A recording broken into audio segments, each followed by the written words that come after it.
11,30,000 40,000 water పోయినప్పుడు ఎంత velocity వస్తుందో మీరు గుర్తుపెట్టుకోవాలి. ఆ వెలాసిటీలో 40 టన్నుల బోట్ వచ్చి ఏవైతే అక్కడ సపోర్టింగ్ ఉన్నాయో దాన్ని హిట్ చేసే పరిస్థితి.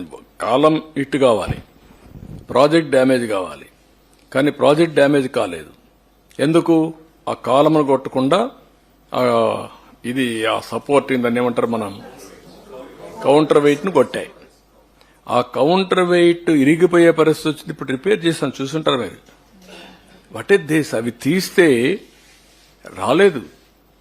4-5 రోజులు ఎన్ని శత విధాల ప్రయత్నాలు చేసి తీసే పరిస్థితికి వచ్చాను. బాధ్యత లేదా మీకు? క్షమాపణ చెప్పరా మీరు?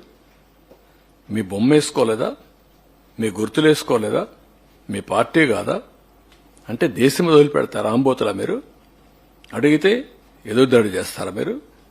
అంటే మీ బోట్లు మీరు పంపించి ఆంబోతుల మారిగా తయారై ఒక ఎంత డేంజర్ అండి అది. ఎన్ని గ్రామాలు పోతాయండి? ఇప్పటికే మీరు చేసిన తప్పుడు పనుల వల్ల 6 లక్షల మంది నరక యాతన అనుభవించారు బుడమేరులో. ఈ రోజు కూడా అనంతపూర్లో మీరు చూశారు. ఒక రథాన్ని కాల్చేస్తారా మీరు? ఒళ్ళు దగ్గర పెట్టుకుంటారా లేదా? చెప్పా, ఎవ్రీవేర్ కెమెరాలు పెట్టమన్నాడు. మక్కలు ఇరగొట్టిచ్చేస్తా. Be careful. Law and order గాని క్రియేట్ చేశారో ఇంట్లో నుంచి బయట వచ్చి ఎక్కడ చిన్న వైలెన్స్ జరిగినా నెక్స్ట్ 1 సెకండ్ లో మీ చొక్కా పట్టుకునే పరిస్థితి వస్తుంది. That is the mechanism I'm establishing. We are not inefficient. Yes, will arrest. ఇదే కాదు, ఇవన్నీ అరెస్ట్ చేశాం. ఈ రోజు కూడా అక్కడ అరెస్ట్ చేశారు. ఎవడు తప్పు చేసినా, ఎవడు తోక తప్పినా, ఎవడు ఈ రాష్ట్రంలో నేరాలు క్రియేట్ చేయాలనుకున్నా అదే చివరి రోజు మీకు. I'm very clear on that. ఎవడైనా సరే ఒకవేళ సవాలుగా తీసుకుంటారా, నేను చేసి చూపిస్తా మీకు. నాకు కావాల్సింది ప్రజల ప్రాణాలు కాపాడాలి, ఆస్తులు కాపాడాలి, లా అండ్ ఆర్డర్ కాపాడాలి, శాంతి భద్రతల పరిరక్షణ నా ధ్యేయం. దాన్ని వైలేట్ చేయాలని మీ క్రిమినల్ చరిత్రతో మీరు వస్తే మాత్రం కబద్దార్ జాగ్రత్తగా ఉండండి. ఒక్కడిని వదిలిపెట్టను. ఈయన కూర్చోమంటే కూర్చున్న సిట్ అనే ఒక పోలీస్ ఆఫీసర్ నేసి విచారణ జరిపిస్తాడంట. ఇంకా పైన చెబుతాడు మక్కలు ఇరక్కొడతా.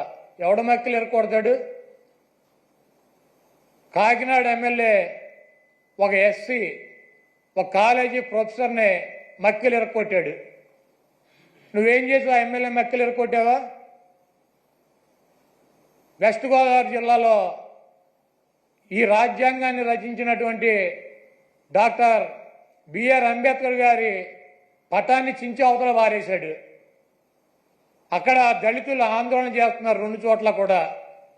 నువ్వేం చేసావు? 2 ఎమ్మెల్యేలు మక్కలు ఎరకొట్టావా? ఈ రాష్ట్రంలో నీ పార్టీ కార్యకర్తలు నాయకులు బరి తెగించి రోడ్ల మీద వైఎస్ఆర్ కాంగ్రెస్ పార్టీ కార్యకర్తలను చంపుతున్నారు, నాయకులను చంపుతున్నారు. వీళ్ళ మక్కలు ఎరకొట్టావా? వాళ్ళ మీద కనీసం కేసులు పెట్టగలిగావా?